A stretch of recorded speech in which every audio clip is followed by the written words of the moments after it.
ఇప్పుడు ఆనియన్ని కూడా కట్ చేసుకుందాం ఫ్రెండ్స్.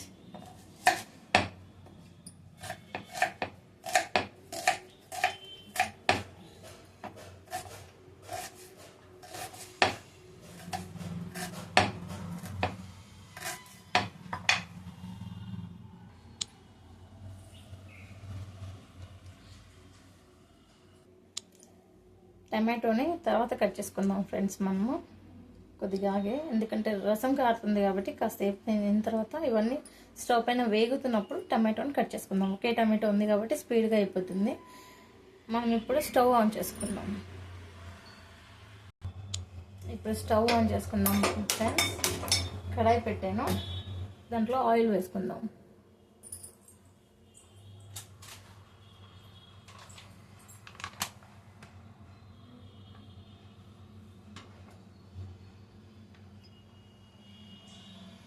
నేను మాత్రం కొలతలతో కాకుండా నా అందాజ ప్రకారం నేను వేసుకుంటున్నాను. మీరు కూడా అలా చూసుకొని వేసుకోండి.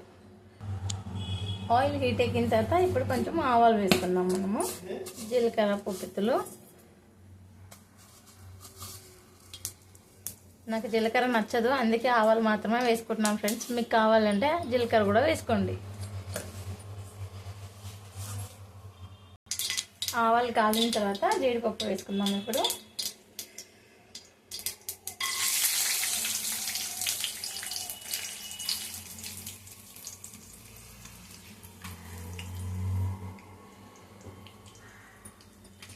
ఇవి కాస్త వేగనిద్దాం. జీడిపప్పు వేగిన తర్వాత ఉల్లిగడ్డ, పచ్చిమిరపకాయలు వేసుకుందాం.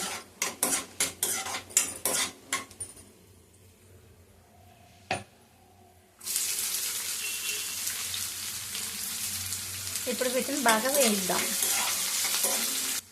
ఇవి వేగుతూ ఉండగా కరివేపాకు వేసుకుందాం ఫ్రెండ్స్. ఇప్పుడు కాస్తంత అల్లం వెల్లిగడ్డ వేసుకుందాం.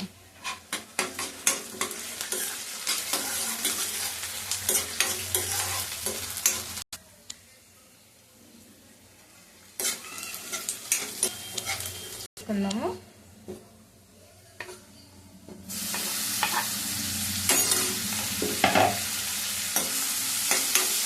కాస్తంత కారం,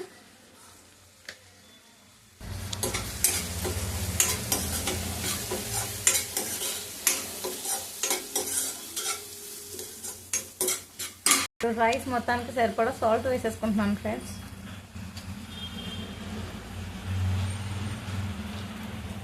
మీరు కూడా మీ రైస్ని బట్టి సాల్ట్ మిక్స్ చేసుకోండి.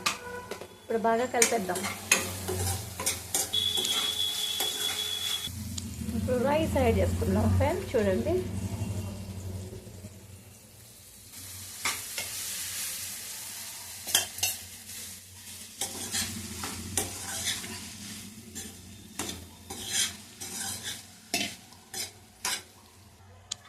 ఇప్పుడు బాగా కలుపుకుందాం ఫ్రెండ్స్. బాగా కలిపేసిన తర్వాత కాసేపు అలా ఉంచితే బాగుంటుంది అనుకున్నాం. సాల్ట్, కారం అంతా బాగా రైస్ని పట్టేస్తుంది. ఆ తర్వాత మనకి tasty fried rice ready.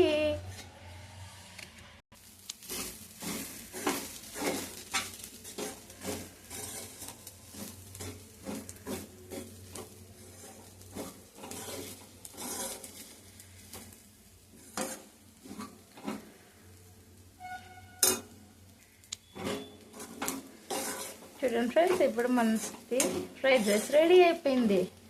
Now it's eating time. నేను ప్లేట్ తీసుకొస్తాను, సర్వ్ చేసుకుందాం. చూడండి ఫ్రెండ్స్, ఇప్పుడు సర్వ్ చేసుకుందాము. టేస్టీ వేడిగా చల్లగా ఉంది కదా కాలం. ఈ చలికాలంలో ఇలా వేడి పొగలు కట్టుకెళ్ళి తింటే ఎంత బాగుంటుందంటే చాలా బాగుంటుంది ఫ్రెండ్స్. ఆహాహా, చూడండి ఎంత బాగుందో కదా చూడడానికి.